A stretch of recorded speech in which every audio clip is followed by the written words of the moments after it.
करते हैं due process of law, न्याय संगत प्रक्रिया। यह जो ड्यू प्रोसेस ऑफ लॉ है, यह किसी परिभाषित दायरे में रहकर काम न करना, परिभाषित दायरे से बाहर जाने की व्यवस्था जो है ड्यू प्रोसेस ऑफ लॉ है कि न्यायपालिका की जो एक दायरे तय किए गए हैं उसमें रह के कई बार जो है अपराधियों को सजा देना या अपराधियों तक पहुंचना जो है कई बार मुश्किल हो जाता है। तो ऐसे में जब न्यायपालिका प्रक्रियागत सीमाओं से बाहर निकलती हो, जब न्यायपालिका भी अपने चश्मे से न्याय देखने की कोशिश करती हो कि अपराध जो है हुआ है,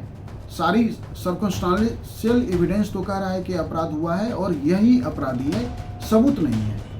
तो ऐसी स्थिति में जब आप जो है सर्कमस्टांशियल एविडेंस पे आप किसी अपराधी को सजा देते हैं तो वह जो है कहलाता है ड्यू प्रोसेस ऑफ लॉ। और भारत में मैं इसके एक दो आपको जो है एग्जांपल दूं कि जैसे एक प्रियदर्शनी मट्टू केस था,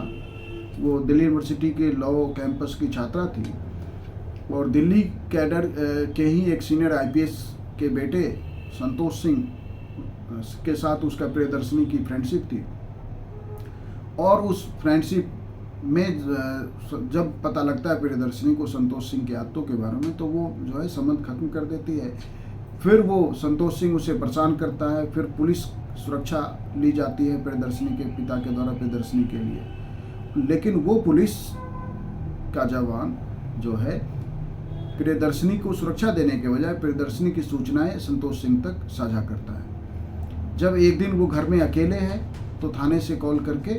जो है उसे बुलवा लिया जाता है, क्योंकि उसी ने ये सूचना दी थी कि प्रियदर्शनी घर पे अकेले है। और फिर वो संतोष सिंह वहाँ पहुँचता है, रेप करता है, देन मर्डर कर देता है। उस मामले में पूरे जांच में जो है संतोष सिंह को बरी कर दिया क्योंकि कोई सबूत नहीं मिला जो है प्रोसेस एस्टेब्लिश बाय लॉ के आधार पर। लेकिन ड्यू प्रोसेस से क्लियर कट था, सारी घटनाक्रम इशारा कर रही थी कि संतोष सिंह ही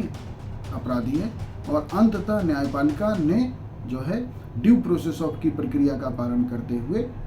उसे आजीवन कारावास दिया। वैसे ही ड्यू प्रोसेस में जो है विकास यादव जो नीतीश कटारा हत्याकांड है उसमें वो गए, ऐसे ही जो है जेसिका लाल मर्डर में। तो भारत में अब न्यायपालिका धीरे धीरे जो है ड्यू प्रोसेस ऑफ लॉ की तरफ आगे बढ़ी और जितना ड्यू प्रोसेस ऑफ लॉ की तरफ आगे बढ़ेंगे हमारी न्यायिक व्यवस्था उतनी मजबूत होगी और अपराधियों का बचना उतना मुश्किल हो जाएगा।